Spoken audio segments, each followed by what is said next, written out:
a lot of times they will actually refer to Weston Price, which is crazy. You've heard the Weston Price Foundation? Weston Price was a dentist in the 1920s who wrote a book where he went to places and said, oh, we have cavities, you don't have cavities, therefore whatever you do must be right. Now the interesting thing about Weston Price, he never said eat a lot of fat and organ meat and stuff like that. He wrote a letter to his nephews that said eat grains and vegetables and fruits, and he was very impressed with an Indian civilization that was vegetarian, but it's been, changed over the years. And besides the fact that, he said, well, these people at the bottom have bad teeth, and on the top they have good teeth. They're rural, they're civilized world, they're eating X, and that's what's causing the problem. The thing is, those teeth were actually caused by syphilis, not by that. So, there's a lot of other confounding factors he didn't take into account.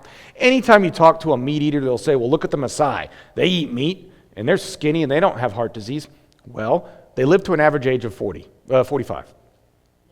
Now, they're not dying of heart disease and cancer. They're dying of, infectious disease, or they're dying of a lion. But they did autopsy studies on them. And guess what? They do have heart disease. And you got to remember, they're living at altitude. They're not eating nearly as many calories as are. They're walking a hell of a lot more than we are, but they still do have heart disease. And then the crazy thing is when they tell you Inuits. Well, the Inuits eat a lot of fat and they're healthy. No, they're not. They're not healthy at all. They die at an average age of 50. They have heart disease. They have cancer, and they have all these different things. There are many studies if you want to look at. If you want to compare societies with the same genes that are acting differently, look at the Kyrgyz. The Kyrgyz, they were the Kyrgyz. Everybody's like, I want my grass-fed meat. They ate grass-fed meat all the time. That's all they had. They roamed the land with their animals and ate them. And they compared them to Siberians that have the same genes that were living on potatoes mainly. And the Siberians had much less obesity, lived a much longer life. You could look at the gauchos in Argentina. You want grass-fed beef? They got the best grass-fed beef in the world. They also have more colon cancer than anybody. Tunisia is a great example because Tunisia was a very wheat-based society. They've got the Bedouin there, and they basically live on wheat, mainly wheat. And guess what? They were very healthy until they struck oil.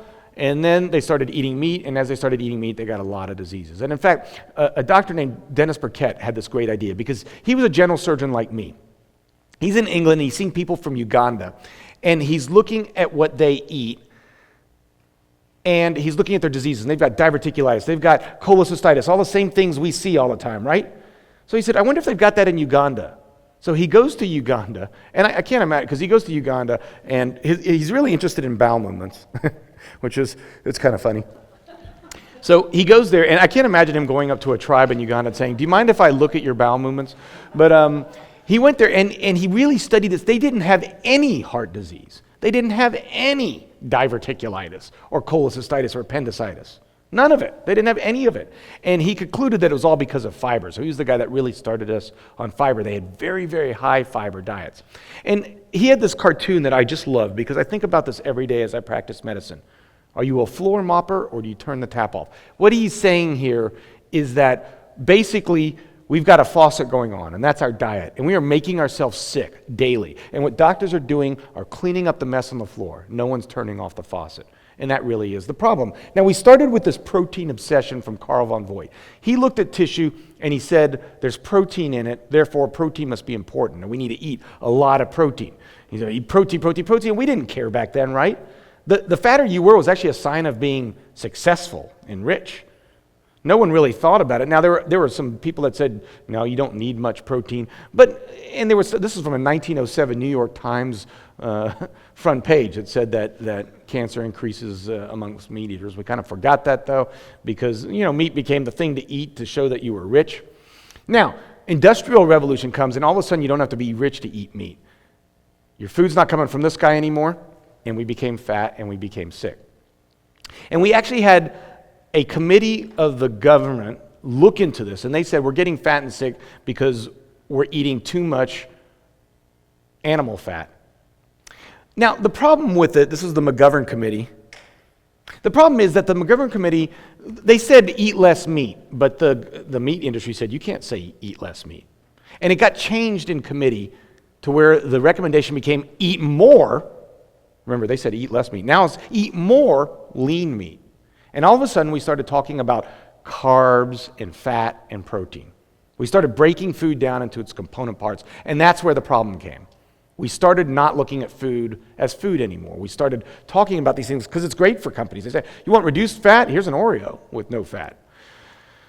We never ate less fat. We actually ate more fat. We ate more of everything. But what happened is we started debating low carb versus low fat. And in the background, while we're debating low carb versus low fat, guess what's happening? Protein is being put on a pedestal. And that is the problem. Protein gets put on a pedestal. And then you have things like the Atkins diet, where they're telling you eat as much protein as possible, and people are getting constipated and sick and having side effects and all kinds of problems. And people argued against it. Nathan Pritikin, he had heart disease. He went on a plant-based diet and sold it like crazy. At his death, he asked that his heart be examined and published in New England Journal of Medicine. No heart disease whatsoever. It was completely gone.